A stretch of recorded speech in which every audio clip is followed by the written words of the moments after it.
afternoon sports slate with the queen, Micah K. Before we get started, you know what I need you to do? I need you to hit that subscribe button. I need you to hit the like button. And I need you to hit that notification bell. Let's get right into it. So Claressa Shields made history last night. She became the fastest boxer, male or female, to win titles in 3 weight classes. Yes, and she did it within 10 bouts, 10 fights. Also, she's only 24 years old. So it's like that's major. Regardless, some people gonna try to, make light of it. It is nothing to make light of. That is history. That is greatness, okay? And look at her circumstances. Look at where she came from. Look, she came from Flint. If you are somewhat at least aware of what's going on in the world, you know about Flint and the Flint water crisis. Her braids is very symbolic to her city and how she helps out her community. So once again, I want to acknowledge Claressa Shields, her greatness, her being a black woman, what she has had to endure. So congratulations. She is the GOAT in my eyes. She is the greatest woman of all time currently right now because of what she did and the history that was made last night. Now let's get into some more. Let's get into some more juice or tea, whatever you want to call it. So most fans, and I want to say, let me correct myself. Some fans say, who has she fought? Because I don't want to say most because she has a big following and a lot of supporters. But of course, you're always going to have the positive and the negative. So some fans say, who has she fought? Now, my response to that would be, she's fighting the people that they give her, the opponents that are in front of her. You saw a set of rules when they asked last night, when the commentator asked her last night, would you want to fight Claressa next? And she was like, she was stuttering, she was looking like, I don't know. And I think she did say maybe not the next fight. So that lets you know, there are certain people that don't even want to deal with Claressa Shields. Okay, she's very special. And like I said, she can only do so much. She's fighting the people that they give her. And what I would say to that as well is I would urge anybody to go back and watch the final press conference before the fight against Claressa Shields versus Ivana Habazin. I would urge you to watch that. And in particular, if you don't want to watch the whole thing, go to, I want to say it's in between the 45-minute mark and 50 to 52 minutes. This is when she breaks down certain opponents. She talks about Christina Hammer. Let me make sure I have her name right. I got my glasses today, okay? Because I'm about that business, okay? So yeah, Christina Hammer. So she talks about that in the final press conference, and she says how Christina Hammer was undefeated. Yes, she is correct. She hadn't lost to anybody prior to Claressa Shields. So what does that tell you? Then, before she even touches on Christina Hammer, she talks about Tori Nelson, who was 17-0, because they asked Claressa too. You haven't knocked out anybody. It's been a couple of years, and she did say she was going to knock out Ivana, but she didn't.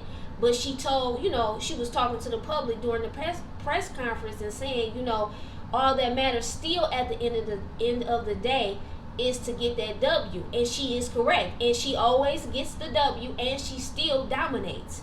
And that's what she talked about. She talked about too. And she broke it down, and she was letting the public know, you guys, might say I'm not fighting anybody, but the people I fought, certain people have been undefeated. I came in and defeated them. So you have to give her her credit. And she really broke it down really well. So that final press conference before the fight is very significant, especially in particular to people who always want to say she hasn't fought anybody. Okay? That's my opinion. That's how I feel. Now, going on, another point she made during the final press conference prior to the actual fight last night.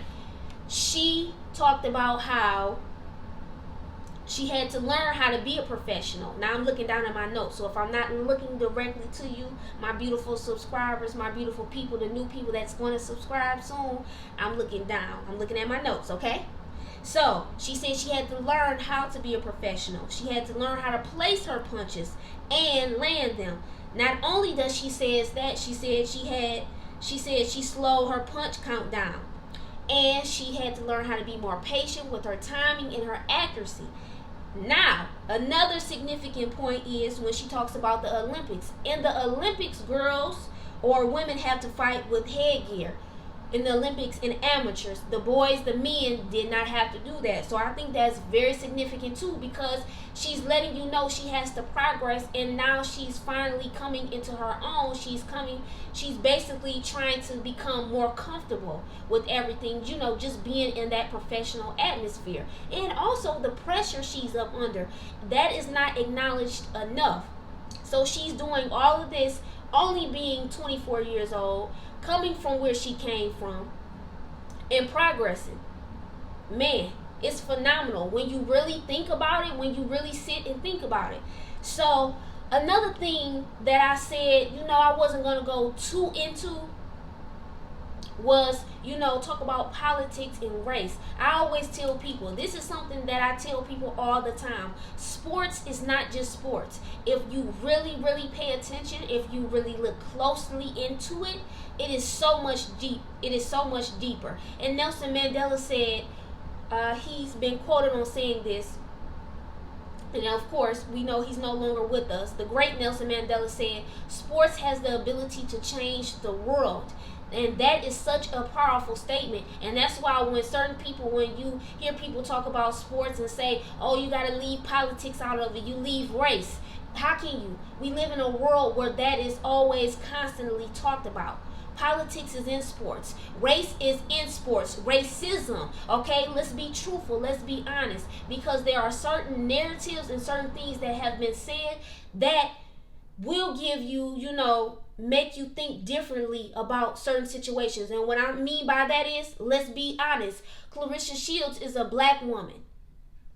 So there are certain things to be said. We know in the black community, we feel, or I can say just in speaking for myself, because of course other black people might feel another way. But a lot of us feel, there is racism when it comes to certain athletes, certain words that certain journalists, analysts could say, even certain athletes, if it's a black and white or if it's a black and white opponent going against each other.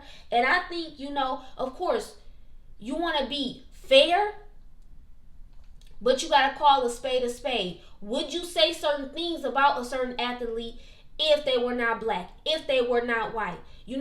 Things, that is why black people are constantly fighting, because we're fighting for justice, fighting for fairness. Now, that's not to say, also, I don't want to always say, well, I'm just rooting for that person because that person is black. No, if a person is great, they're great, regardless of race, regardless of color, regardless of gender. If you have God-given ability and talent, that is to be acknowledged and you utilize it properly. But also what needs to be acknowledged is that she is a black woman. She has done something that is so historic, and it's very encouraging to other black women, to other young girls that's looking up to her. And I just didn't start this channel just because sports. Of course, I love sports. I'm passionate about sports, but I'm here to bring you my truth, how I see, my perspective. That's what I'm always talking about, my outlook. I didn't see enough of that. Yes, I see black women rising in the sports world, but I still don't see it on a level that I would still like to see it. So now I'm like, I can do this. And I hope, who's watching, it could be a young black girl watching this and say, oh, Micah started her YouTube channel. I can do that. Give her hope. Give her motivation. We live in a world where there's so much negativity going on constantly. So people need to see positivity. They always need to see that, positive outlook, positive perspective. They need to be told that they are great. I tell myself I'm great. I tell myself I'm going to accomplish my goals. I'm going to live out my dreams. I spoke it into the universe. I feel that it is going to happen. Some people might not feel that way. You always going to have positive people and negative people, but you have to rise above it.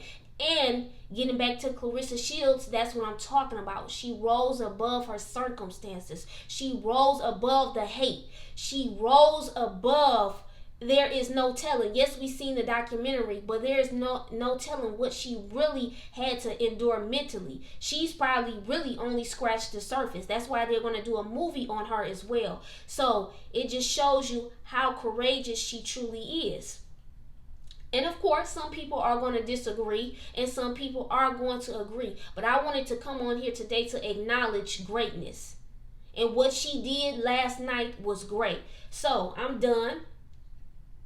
I'm definitely going to have more boxing talk. I'm even going to do a little bit of more NFL talk, basketball. I got a lot coming up. A lot coming up. I don't want to give too much away. I'm working on a podcast. Trust me, I'm in the process. I'm practicing. So you already know what it is. This is Afternoon Sports Slay with the Queen. I'm your favorite sports analyst. I'm your favorite sports slayer. I got more on the way. I need you to hit that subscribe button if you haven't already. Hit the like button and hit the notification button. I'm gone.